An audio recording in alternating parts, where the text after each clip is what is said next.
സിറിയയിലെ പുതിയ ഭരണകൂടത്തിന് കീഴിൽ എല്ലാം ശുഭകരമല്ല എന്ന് വ്യക്തമാക്കി ഹോംസിന്റെ സിറിയൻ ആർച്ച് ബിഷപ്പ് ജാക്വസ് മൗറാദ്. നിലവിൽ സഭയുടെയോ ദേവാലയങ്ങളുടെയോ പ്രവർത്തനങ്ങളെ നേരിട്ട് ബാധിക്കുന്ന വിധത്തിൽ നിയന്ത്രണങ്ങളോ നിർദ്ദേശങ്ങളോ ഉണ്ടായിട്ടില്ലെങ്കിലും ക്രൈസ്തവർക്കെതിരായ അക്രമം വർദ്ധിക്കുന്നതിനാൽ ജനങ്ങൾ വളരെ ഭീതിയിലാണ്. പുതിയതായി അധികാരം ഏറ്റെടുത്ത ഇസ്ലാമിസ്റ്റ് നേതാക്കൾക്ക് കീഴിൽ സിറിയയിൽ കാര്യങ്ങൾ അത്ര ശുഭകരമല്ല എന്ന് വ്യക്തമാക്കി ഹോംസിന്റെ സിറിയൻ ആർച്ച് ബിഷപ്പ് ജാക്വസ് മൗറാദ്. ക്രൈസ്തവ യുവജനങ്ങളെ പരസ്യമായി ഭീഷണിപ്പെടുത്തുകയും വിശ്വാസം ഉപേക്ഷിക്കുന്നതിനായി പീഡിപ്പിക്കുകയും ചെയ്ത ചില സംഭവങ്ങളെങ്കിലും പുതിയ ഭരണകൂടത്തിന് കീഴിൽ ഉണ്ടായി എന്നുള്ളത് ആശങ്ക വർദ്ധിപ്പിക്കുന്നു. ഭയത്തിൻ്റെയും പ്രതികാരത്തിൻ്റെയും അന്തരീക്ഷത്തിൽ നിന്ന് പുറത്തു കടക്കാൻ ആർക്കും ഒന്നും ചെയ്യാൻ സാധിക്കാത്ത അവസ്ഥയാണ് നിലവിലുള്ളതെന്ന് ആർച്ച് ബിഷപ്പ് പറഞ്ഞു. അബു മുഹമ്മദ് സ്കോളാനി എന്ന് വിളിക്കപ്പെടുന്ന ഇസ്ലാമിസ്റ്റ് നേതാവായ അഹമ്മദ് ഷാരയാണ് ഇപ്പോൾ സിറിയയുടെ ഇടക്കാല പ്രസിഡന്റായി പ്രവർത്തിക്കുന്നത്.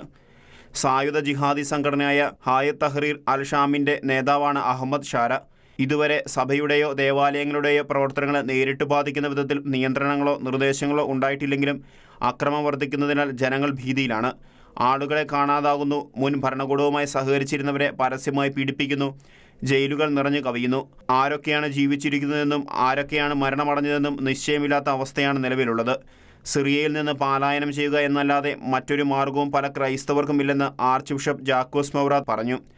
2015 വൈദികനായിരിക്കെ ഇസ്ലാമിസ്റ്റ് സ്റ്റേറ്റ് ഭീകരരുടെ തടവറയിൽ മാസങ്ങളോളം കഴിഞ്ഞ വ്യക്തിയാണ് ഇപ്പോഴത്തെ ഹോംസ് ആർച്ച് ബിഷപ്പായ ജാക്വസ് മൗറാദ്.